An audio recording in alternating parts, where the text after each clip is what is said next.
All right. Hello, everyone. This is going to be a video on SOP, POS, K-maps, and how we can use Boolean simplification techniques to optimize our equation. So let's go ahead and get started. So right here on the left side of the screen is going to be our fundamental simplification properties. So a lot of these should seem familiar from more basic algebra classes that you guys have probably already taken.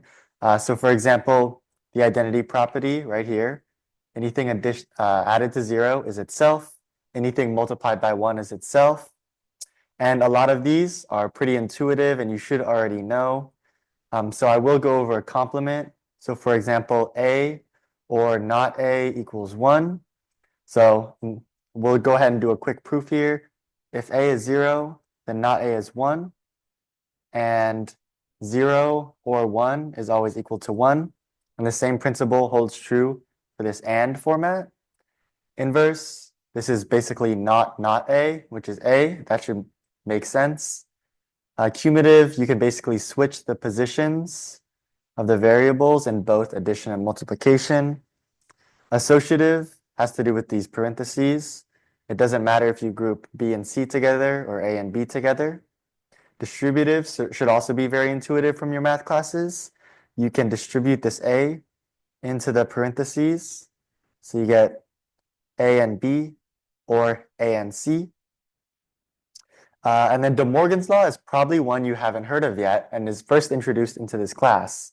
So essentially, the idea is if you have an expression, we'll go it's A or B, all with a negation over, which is what this backslash indicates. It equals to A, not A, I mean, and then this is ANDed with not B.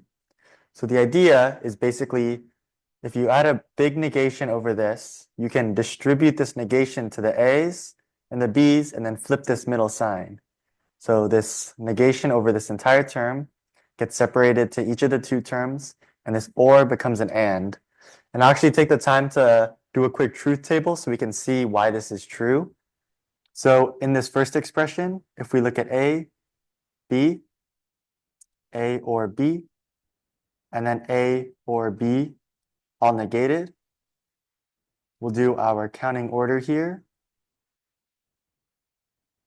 And this is just a normal OR. So it's true if either A or B is true. And then since it's negated, we'll flip it. So that would be the truth table for this. And now we'll do the truth table for not A and not B. So we'll have A, B, not A, not B, and then, oops. And then we'll also have not A and not B. So when we fill this out, we'll actually see, so we flip this, we flip this one, and then we'll AND them together. So this is 1, and the rest are zeros. So you can see that the output of this lines up with the output of this, right? And then absorption might be another law you're unfamiliar with, but for the sake of time, if you want to try out the truth table for this one, you are more than welcome to try that on your own. So moving into SOP or POS, these are two acronyms where SOP is sum of products and POS is product of sums. And we use this for synthesis. So up until this point in the course, we've basically taken a logic expression with variables A, B, C, and maybe an output variable of Z. And we've taken this equation and we've created a truth table like the one you see here. SOP and POS allows us to synthesize a truth table. So in the past, we've been doing analysis. And from now on, in this lecture, we're going to do something called synthesis. So taking what we know these values are, and then creating an equation from that. So I'm going to start with a sum of products right here. All right. So first, we can see I went ahead and drew out this truth table. We have it in counting order from 0, 0, 0 to 1, 1, 1. and we have the outputs listed under the Z column. So we can first start by defining something called minterms. And this is just another way to express a truth table. So for example, you can see this is 0, because if you convert these 3 zeros to binary or to base 10, it's 0. And then the same thing for this. So after we've labeled all these rows, we can actually use this to express our minterm. So in this case, we have Z of A, comma B, comma C. And this is important because the order right here needs to match the order of our truth table. And it's equal to the sum of our minterms, 1, 2, 3. This is because under 1, 2, and 3, this is where we get a logical true value in our Z. So this would be sum of products, because we're looking at the true values of our outputs, and we're using this to express some sort of equation. So then, this doesn't really give us a lot with what we're used to working with, so we can expand this into like a canonical version. So, for example, this 1, we can write it out as not A and not B and C, where this negation is like a 0, and a 1, which gives us our 1. And then we'll OR that to the 2, which would be not A, B, not C. So this is like equivalent to 0, 1, 0. And then 3, which is A naught, B, and C. So now we have this in an expression that we're familiar working with. And now the question is, can we use our simplification techniques to simplify this long equation? Well, it turns out you can, and I went ahead and did it beforehand. So here, this line, what we have right here, is just expressed using these backslashes instead of the negations over. And you can see the properties that are used here. So going from this first line to the second line, we have distributive, where we pull out this not A from all 3 terms. Again, going from this line to this line, we also have distributive, where it looks like we pull out this B, and now we're left with not C or C. And this is what we call our complement identity, where not C or C is always 1. Same thing for an identity right here. Anything ANDed with 1, it's simply ourself. And we continue to simplify it until we get an equation right here. So you can see how simplification can be helpful, because this expression is much easier to design than an expression up here. So this equation is product of sums. So POS, product of sums. And instead of looking at minterms, where we have 1s, we're actually looking at what we call max terms. So this pi element is kind of indicative of multiplication. And now we basically list the rows with zeros. So row 0, 4, which if you look right here, and then 5, 6, and 7 all have zeros. So this is how our product of sums equation gets formed. So we can use these simplification techniques to find MSOP and MPOS. So this equation right here, we might call MSOP, because this one is SOP, sum of products, and this one is MSOP, or a sum of products equation that's been simplified as much as it can, such that it's the minimum sum of products. And you can do the same method under here for any product of sums. And it's important to note that a sum of products equation will equal a product of sums equation, but it's just the way we derive these formulas that might be advantageous depending on our application. All right, so moving on, now we're going to talk a little bit about K-maps and how we can use them to obtain our minimum sum of products, or our minimum sum of minimum sum of products, or our minimum product of sums. So first, let's go ahead and start off with, we have our truth table right here, and this is our K-map off to the right. So basically, what you want to do is you start off fundamentally with this row or this column and then this row. And notice how these are ordered. So you start 0, 0, 0, 1, and this is 1, 1 instead of 1, 0. This is a very important characteristic of K-maps that you need to do if you want them to perform correctly. This is because from each cell, only one bit changes at a time. So for here, it's the 0th bit, so 0 changes to 1. Here's like the 1th bit, this 0 changes to 1. And now you have 1, 1, and you change the 0th bit back to a 0. You cover all of the combinations of these two bits by only changing 1 bit per cell. And then the same sequence is available right here on this first row. So when I have a truth table and I create the K-maps, I find it's easiest if I define this Z and I split it up into groups of 4. So we're going to go ahead and make these markers so we don't get lost in our table. So we'll first start with this group of 4. You can see on this, we'll call this column AB, this column CD, where these first bits are A, these second bits are C. This is C, this is C, this is C, this is C, and then the second bit is D. So here, this range covers from 0, 0, 0, 0 to 0, 0, 1, 1. Which would be this case right here all the way down. So you'll understand this pattern and you'll be able to make them very quick. So these are all 4, therefore these are all 4.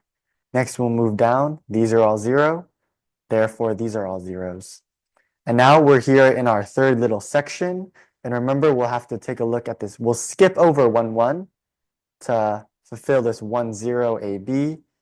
So you can see right here, AB stays 1, 0, and then C's and D's alternate here. So it goes 0, 1, 1, 1.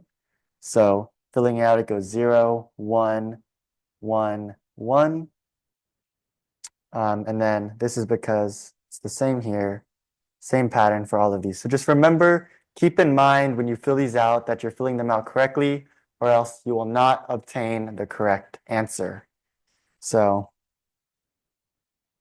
now we'll go ahead and see how we can circle these.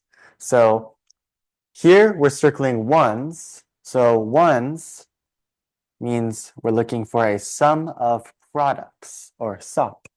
So you want to make groups of 2. And groups of 2, groups of 4, groups of 8, these are the numbers we need to be looking for. So you can see here, we have a very ideal K-map because we can make 3 groups of 4, red, green, and purple, and we're able to account for all of these 1s. So something you could not do is group all 6 of these, because remember, it has to be 2, 4, 8s. So ideally, you want to group all the 1s in as fewest circles as possible. This will give you our minimum sum of products. So once we obtain these optimal circles, we'll be able to convert these into an equation expressed. So if we take a look at this first red circle, we look at the changes of the numbers of all the elements within, and we're going to ignore it if it changes, and if it doesn't change, we'll mark that down in our equation. So let's look at this red rectangle right here. You can see this one and this one stays the same across all of these elements. So all of these elements will have the same 1 value. So we'll write down A, because this one, remember we're doing sum of products. Next, we'll look at B. You can see B changes here, so we'll ignore it.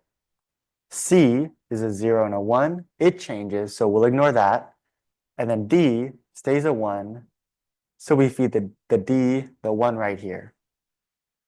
So next, moving on to this green circle, you can see it's in the same 2 rows as this red, so therefore you know the A and B values will stay the same, so we'll keep the A, we'll throw out the B, and we're in 2 different columns now. So if we look at those columns, the C stays the same, we'll keep that. The D changes, we'll throw that away.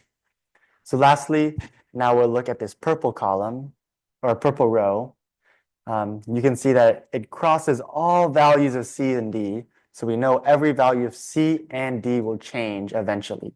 So we really just focus on A and B. A and B are both 0, so we'll have to add this negation since they're 0. So that being said, we made the sum of products in 3 circles, but let's see, if we actually do product of sums, i.e. circling the zeros, we can do this in 2 circles. So this is just another way to express the same truth logic. So here, we're circling the zeros, and we're still looking to see what changes, but now if a 0 stays consistent, we will not negate it. So here, it crosses all values of C and D, so we'll ignore both of those. And now you can see 0 stays constant and 1 stays constant. So this will actually be A or not B, right? Because we're doing a sum of products. Or I'm sorry, a product of sums. And then for this blue circle, you can see the C and D stays consistent. This A stays consistent, and this B will change. So if we go ahead and look at all of that, we can see we have our A or not B. And then, like I was saying, we have our not A ORed with C, ORed with D. So again, this A is a 1, so we'll negate it. We're doing a product of sums. So I'll go ahead and write this down. This is the sum of products. This is the product of sums. And then by definition, these 2 equations should be equivalent. So now let's do a little bit more practice, and you'll see some more niche circles that you might not catch right away, but they're definitely important to look at when you solve these problems because you will get the most optimal equations. So looking at this first map here on the top left, you might see these X's. These are our don't cares, or we don't care about the output, so we can essentially make them 1s or 0s, however it helps us fill out this table. So here I notice we have 1s in the corners, so that means we can actually circle these 1s as a group of 4. So we'll see something like this, and this will be 1 circle, where this is similar to circling something like this, where you have a group of 4, but now you're just doing it on the end instead. Likewise, here in the middle, we have our 2 1s. And if I were to circle this 1 independently, there's nothing adjacent, so I'd have to circle it independently. And same thing for this one. But luckily, we're able to utilize these X's, and we can actually define these X's as 1s, since we don't care, right? And then we can circle this big group of 4 in the middle. So if I go ahead and move to the next slide, you can see this is how it's done, and then we can write the equation from this. So we'll start again, assuming this is A and B, C and D. The A's will change. We'll ignore that. It looks like the B's will not change. So we're circling 1s. 1s means sum of products.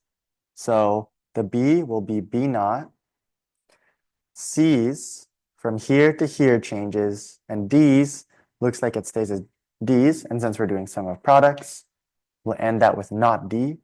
And now if we look at our green circle, it looks like the A's will change, the B's will stay constant, the C's will change, but the D's will stay constant. So we'll get an equation, something like that. So moving on to the next, we're going to do a product of sums on this one. So we'll be circling zeros. So it's the same map, but we're just circling zeros. So in this case, you can see this is one way to circle the zeros where we have 4 boxes. But remember, just like in this first example, where the 1s wrap around, we can use this to our advantage to create less boxes. So the most ideal way to circle the zeros in this case would actually be this be 1 circle, and then this be our second circle. So now we were able to do this in just 2 circles rather than the 4 we had previously. So then going back to that, let's go ahead and convert this to our equation. So let's do this kind of top and bottom one first. Looks like A changes and B stays constant. B stays constant at 0, which is what we want as we're doing product of sums. I'm sorry, sum of products. It's really easy to mix these up when talking about it, but we're circling 0, so product of sums. Next, we're going to look at C. C changes. D stays constant at 1, so we'll have to negate this to get back to our 0. And now we'll look at this circle. So A changes, B does not change, stays at 1, we'll have to negate that. Let's go C. C changes. I'm sorry. Right here, C will change. And then D will stay constant at this 0 value, which is what we want. So we'll get something like that. And essentially, these two should be equivalent. So those are some short examples on K-maps. These will be like a second nature once you get more practice with it. But remember, pay special attention.